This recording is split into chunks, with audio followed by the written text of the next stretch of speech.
आप देख रहे हैं एमएमए, जो कि मेरी पहली वीडियो है।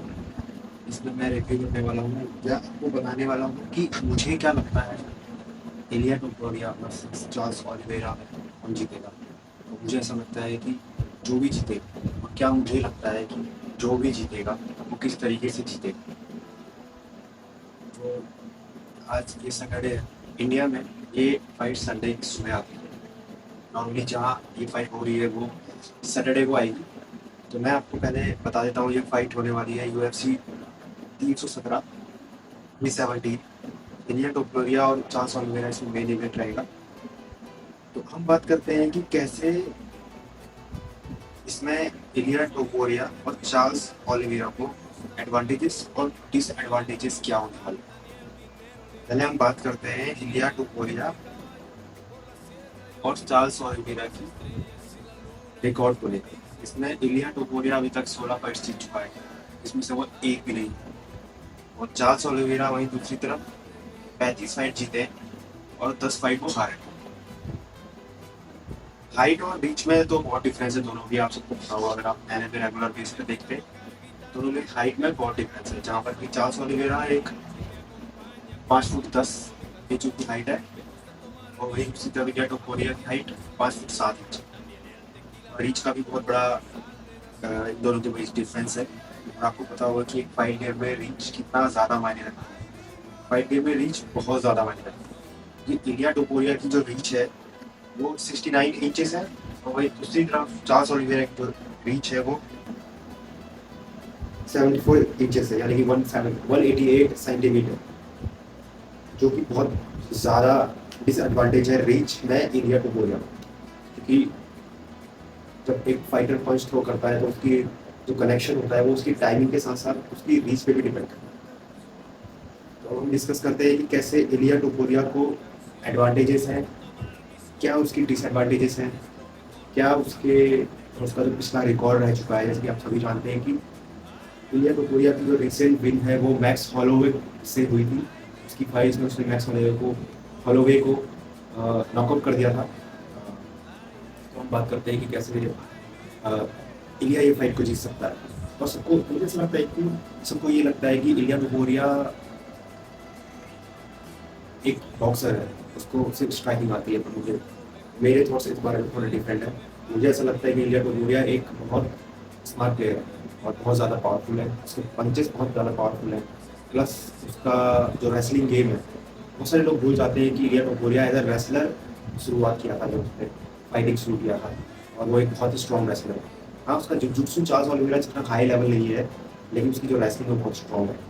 उसको नीचे ग्राउंड पे ले जाना बहुत ज़्यादा टफ होगा। और जहाँ तक कि हम बात कर सकते हैं कि इलिया टोपुरिया ऑलरेडी 155 डिवीजन पे लड़ चुका है, जहाँ पर वो एक बार हेड से ड्रॉप भी हुआ था, मगर उसने रिकवर करा और उस फाइट को नॉकआउट से जीत लिया। तो हम यहाँ बात करते हैं कि इलिया टोपुरिया को जो लास्ट विन्स है वो है मैक्स होलोवे और वो, जो कि एक बहुत हाई लेवल फाइट है, खास करके अलेक्जेंडर वोल्कानोव्स्की। एलेक्स के साथ मैं इसलिए कह रहा हूँ कि वो बहुत ज़्यादा हाई लेवल है, क्योंकि एलेक्स के साथ एक अच्छी बात यह है कि वो जिस समय वो इलिया टोपुरिया से लगा था, वो कहीं ना कहीं top pound for pound ranking में हाई था इस्लाम मखाचेव से फाइट करने से पहले, जो कि इलिया टोपुरिया के जस्ट पहले ही थी। तो इतनी जल्दी किसी फाइटर का प्राइम जाता नहीं है। तो जिस तरीके से इलिया ने वर्ल्ड को डोमिनेट किया और उस फाइट को नॉकआउट से जीत लिया, बहुत कुछ बताती है कि इलिया किस तरीके का एक फाइटर है। जो कि इसलिए भी वो फाइट बहुत इम्पोर्टेंट है, क्योंकि Alex Volkanovski pound for pound रह चुका है, प्लस वो इस्लाम से नॉकआउट हो चुका था। और कहीं ना कहीं बहुत सारे फाइटर जो हैं और जो जो फैंस हैं, जो अभी फैंस हैं, वो ये सोचते हैं कि इंडिया उस फाइट को इसलिए जीता था क्योंकि इस्लाम ऑलरेडी उस चीज़ को वॉल को नॉकआउट कर चुका था। लेकिन दूसरी फाइट जो उसकी हुई थी मैक्स होलोवे के साथ, मुझे ऐसा लगता है कि वहाँ पर इन क्वेश्चंस को फुल स्टॉप मिल गया था, क्योंकि उसको हराना बहुत बड़ी बात थी। क्योंकि और चार्ल्स ओलिवेरा और मैक्स होलोवे, मैं ये नहीं कहूँगा जुजित्सु दोनों का सेम है, मगर मैं ये कहूँगा दोनों की हाइट और रीच लगभग लगभग सेम है। और जिस तरीके से इलिया टोपुरिया ने उस डिस्टेंस को कवर करके उसको नॉकआउट किया था, वो उसको मैं नज़रअंदाज नहीं करूँगा। तो अब हम बात करते हैं कि इलिया टोपुरिया के क्या क्या स्ट्रेंथ है। पहली बात तो ये कि जब एक फाइटर अनडिफिटेड होता है, उसका जो कॉन्फिडेंस लेवल होता है वो बहुत ज़्यादा होता है। और एक फाइटर जिसके पास 10 लॉसेस है, उसके मुकाबले तो बहुत ज़्यादा होता है। कॉन्फिडेंस की वजह से भी जो तुम्हारे अंदर एक एबिलिटी होती है वो और ज़्यादा उभर के बाहर आती है।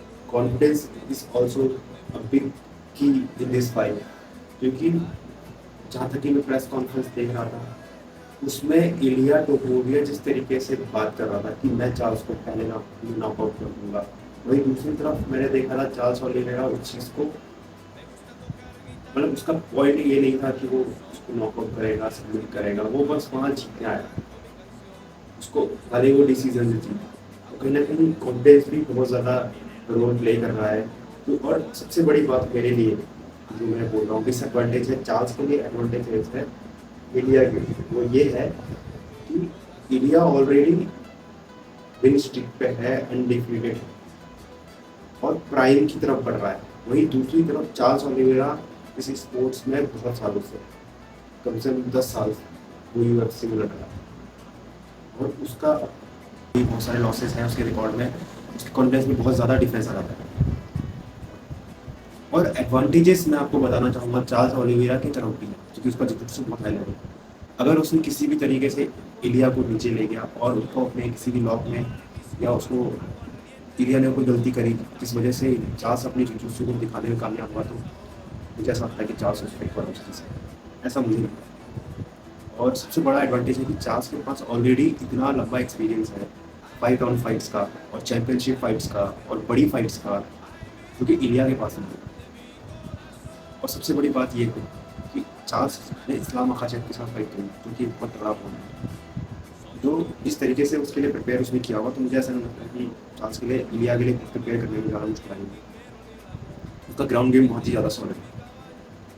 लेकिन उसके साथ एक डिसएडवांटेजेस भी है चार्ल्स ओलिवेरा की, वो ये है कि चार्ल्स ओलिवेरा बहुत आसानी से हिट होता है, क्योंकि मैंने देखा था कोरियन फाइट में भी बहुत आसानी से उसको हिट कर दिया था। कोरियन केजी वाली फाइट में भी चार्ल्स को बहुत आसानी से हिट कर लिया था केजी ने। बस वो दोनों के साथ एक प्रॉब्लम थी कि वो उसके साथ प्रॉब्लम नहीं आना चाहता, जो कि इस्लाम के साथ नहीं चल पाया था चार्ल्स का। इस्लाम ने चार्ल्स को हिट किया और वो गिरा, और इस्लाम ने उसका पूरा ग्राउंड अप किया और उसको सबमिट कर दिया। वही दूसरी तरफ सेम इक्वेशन अगर इलिया के साथ होती है, इलिया उसको ड्रॉप करता है, या तो मुझे ऐसा लगता है कि वो नॉकआउट हो जाएगा चार्ल्स, या फिर अगर उस किसी तरीके से उस नॉकआउट नहीं होता है या ग्राउंड एंड पाउंड से नहीं जीतता है इंडिया, तो मुझे ऐसा लगता है कि अगर इस बार चार्ल्स ड्रॉप करता है इंडिया के केस में, तो इंडिया उसका पीछा फिर से करेगा नीचे ग्राउंड तक, क्योंकि मुझे ऐसा लगता है कि इंडिया के पास भी अच्छा जितुत्सु और रेसलिंग है, उसका बैकग्राउंड रेसलिंग है। लेकिन कहीं ना कहीं मुझे ऐसा लगता है कि ये 60-40 फाइट है, इसमें मेरे हिसाब से इंडिया के पास 60% चांस है जीतने के और चार्ल्स के पास है 40%, क्योंकि चार्ल्स इंडिया के पास हैंड्स है, हैवी हैंड्स है, नॉकआउट आर्टिस्ट है। चार्ल्स वही दूसरी तरफ बहुत ज़्यादा रिस्क लेता है, कभी पीछे नहीं होता, वही उसकी एडवांटेज है और वही उसकी डिसएडवांटेज भी है, क्योंकि चार्ल्स फाइट से कभी पीछे हटेगा नहीं। और इंडिया के जो हैंड्स है बहुत हैवी है, वो एक हैवी बॉक्सर है और रेसलर है, तो मेरे हिसाब से भी 60-40 फाइट है। आपको क्या लगता है, बताना।